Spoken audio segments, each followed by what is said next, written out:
Hi everyone, நம்ம இன்றைக்கி beginners master சீரீஸில் 5th பார்ட் தான் பார்க்க போகிறோம். 1Dயில் இன்றைக்கி செகண்ட் வீடியோ பார்க்கலாம். First question, the ratio of the distance travel by free ஃபாலிங்னு எந்த இடத்துல வருதோ அந்த இடத்துல இனிஷியல் வெலாசிட்டி வந்து 0ன்னு அர்த்தம். சரியா? ஃப்ரீ ஃபாலிங்னாலே 0. ஃப்ரீ ஃபாலிங்னா வேறு ஒன்றும் இல்லை, ஒரு இடத்துலேருந்து உங்கள் கையிலேருந்து ஒரு விஷயத்தை ட்ராப் பண்ணுறதுனா இப்போது கையில் பால் வச்சுருக்கீங்க, அப்படியே ரிலீஸ் பண்ணுறீங்க. அப்போ அந்த பாலுக்கு எந்த வெலாசிட்டி இருக்காது. இப்போ இதே பாலை ஓங்கி எரிஞ்சிங்கன்னா அதுக்கு வெலாசிட்டி இருக்கும். ஃப்ரீ ஃபால்னா சும்மா ட்ராப் பண்ணுறது தான் ஃப்ரீ ஃபால்னு அர்த்தம். ஃப்ரீ ஃபால்னாலே initial velocity 0. Free falling body in first, second, third and fourth second is, அதாவது இதுக்கு ஒரு ஃபார்முலா இருக்குது. என்ன ஃபார்முலா? இந்த nth செகண்ட், அதாவது குறிப்பிட்டு ஒரு செகண்டை சொல்லி அந்த செகண்டில் டிஸ்டன்ஸ் எவ்வளோன்னு கேட்டாலும் நமக்கு ஒரு ஃபார்முலா இருக்குது. என்ன ஃபார்முலா அப்படின்னா d = u + a/2 2n - 1. இப்போ வந்து இந்த இடத்துல வந்து இப்போ வந்து செகண்ட்னா தூக்கி போடுவோம், இல்லை 17வது செகண்ட்னா என்னன்ற இடத்துல என்ன எத்தனாவது செகண்டில் கொடுக்குறாங்களோ அத்தனாவது செகண்டில் வந்து தூக்கி போட்டுருவோம். இப்போ இவங்க என்ன சொல்கிறாங்கன்னா இனிஷியல் வெலாசிட்டி 0 அப்படின்னா d = a/2 2n - 1. இது ஒரு பக்கம் இருக்கட்டும். இப்போது நமக்கு வந்து first, second, third, fourth, fifth second travel ஆகுதுல்ல, இந்த மாதிரி nth செகண்டில் எப்படி டிஸ்டன்ஸ் ட்ராவல் ஆகணும் அப்படின்னா 1:3:5:7:9:13 அப்படி ஆன் நம்பரில் போய்கிட்டே இருக்கும்.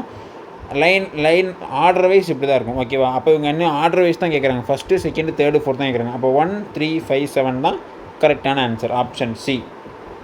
அடுத்த question, a car moving with speed 40 km/h can be stopped by applying brake after at least 2 meters. Okay, if the same car is moving with 80 km/h, what is the minimum stopping distance?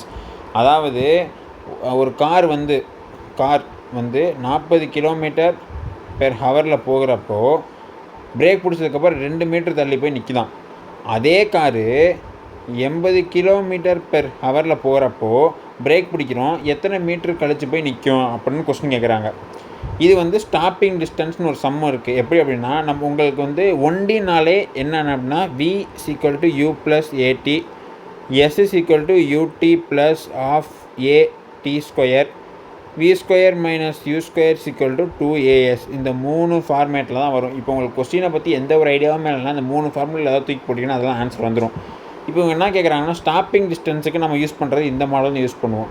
அப்போது stopping டிஸ்டன்ஸ்னால் இப்போ ஒரு நீங்கள் காரில் போயிட்டுருக்கீங்க, இப்போ ஒரு இடத்துல stop பண்ண போகிறீங்கன்னா ஸ்டாப் பண்ணுற இடத்துல ஸ்பீடு 0 அப்படி தானே. அப்போ v² - u² = 2as.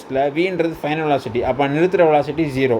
இப்போ 0 நம்ம எவ்வளோ ஸ்பீடில் போனாலும் கடைசியில் நிறுத்துகிறப்போ 0 தான் v². இது வந்து u² = 2as. இப்படி தான் வந்து நம்ம போடுறது. இது சில நேரத்தில் ஆக்சிலேஷன் கொடுத்து டிஸ்டன்ஸ் என்ன கேட்பாங்க. இவங்க என்ன கேட்குறாங்க அப்படின்னா 2 டைம் வந்து கம்பேர் பண்ண சொல்லியிருக்காங்க. இந்த இடத்துல அவங்க ஸ்பீடையும் டிஸ்டன்ஸை மட்டும்தான் கம்பேர் பண்ணுறதுனால நம்ம அதை மட்டும் எடுத்துக்கலாம். ஓகேவா? அப்போ ஃபஸ்ட்டு காருக்கு u² வந்து எவ்வளோ 40². அப்போ 40² 40 × 40. இந்த 2a எடுக்க வேணாம், ஏன்னா இப்போ சரி எடுத்துக்கேன். இப்போ உங்களுக்கு புரியுறதுக்காக 2 × a × s வந்து எவ்வளோ 2 மீட்டர் 40 km/h போனால் 2 மீட்டர் கழிச்சு நிப்பாட்டிடுது அப்படின்னாங்க. அப்போ 2 மீட்டர் டிவைடட், இப்போ வந்து செகண்ட் கார் டிவைடட் பை அது எவ்வளோ கிலோமீட்டரில் 80 km/h போகிறப்போ எவ்வளோ டிஸ்டன்ஸுக்கு அப்புறம் நிற்கும். அப்போ அதே 2 அதே ஆக்சிலரேஷன் தான், எவ்வளோ மீட்டர் அதுதான் நம்ம கண்டுபிடிக்கணும். அதை வந்து எக்ஸ் மீட்டர்னு வச்சுக்கலாம். இப்போ இதையும் கேன்சல் பண்ணினா 2, இதையும் கேன்சல் பண்ணினா 2, இது சேமாக கேன்சல் ஆயிரும். அப்போ வந்து எக்ஸை நீங்கள் அங்கிட்டு கொண்டு போனீங்க அப்படின்னா x = 2 × 2 4 4 × 2 8. அப்போ 8 மீட்டருக்கு அப்புறம் தான் நிற்கும். அப்போ ஆப்ஷன் சி தான் ரைட்டான ஆன்சர். இது வந்து ஸ்டாப்பிங் டிஸ்டன்ஸ்னு ஒரு மெத்தட். இந்த method. Next method, boy is standing at top of the tower of 20 metre height drops a stone. 20 metre ஹைட்டில், அதாவது வேறு ஒன்றும் இல்லை, இங்கேருந்து ஒரு 20 மீட்டர் ஹைட்டில் வந்து ஒரு டவர் இருக்குது. இது வந்து 20 மீட்டர். இங்கே வந்து ஒரு பையன் நிற்கிறான்.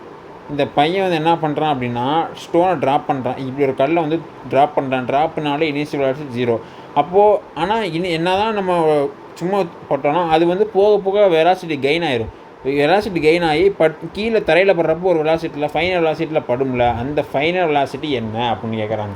இதுக்கு நம்ம என்ன ஃபார்முலா யூஸ் பண்ணணும் அப்படின்னா v = u + at. இதுவும் யூஸ் பண்ணலாம். v² - u² = 2as.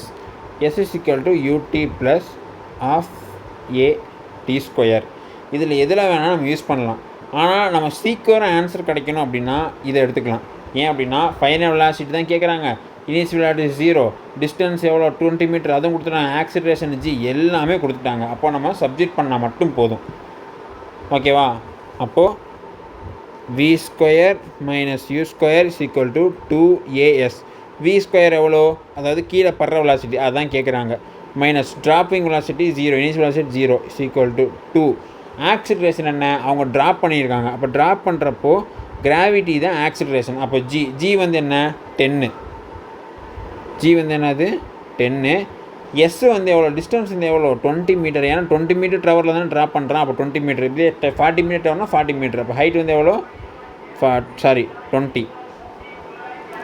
இப்போது v² = 20 × 20. அப்போ v √20 × 20. அப்போ v வந்து எவ்வளோ 20 மீட்டர்/செகண்ட். அப்போ ஃபைனல் வெலாசிட்டி வந்து 20 மீட்டர்/செகண்டில் கீழே வந்து ஒழுகும். புரிஞ்சா? அப்போ மொத்தம் 3 விதமான சம்மு பார்த்துருக்கோம். ஃபஸ்ட்டு டிஸ்டன்ஸை வச்சு ஒரு சம்மு, இது வந்து ஒரு அதாவது nth செகண்டில் எத்தனை டிஸ்டன்ஸுன்ற சம்மு. செகண்டு ஸ்டாப்பிங் டிஸ்டன்ஸ் சம்மு. தேர்டு வந்து ஒரு சிம்பிளான ஃபார்முலாவோ எப்படி வந்து அப்ளை பண்ணுற சம்மு. அப்போ 3 விதமான சம்மு பார்த்துட்டோம். நாளைக்கு அடுத்து வேறு நிறைய மாடல்ஸ் பார்க்கலாம். தேங்க்யூ.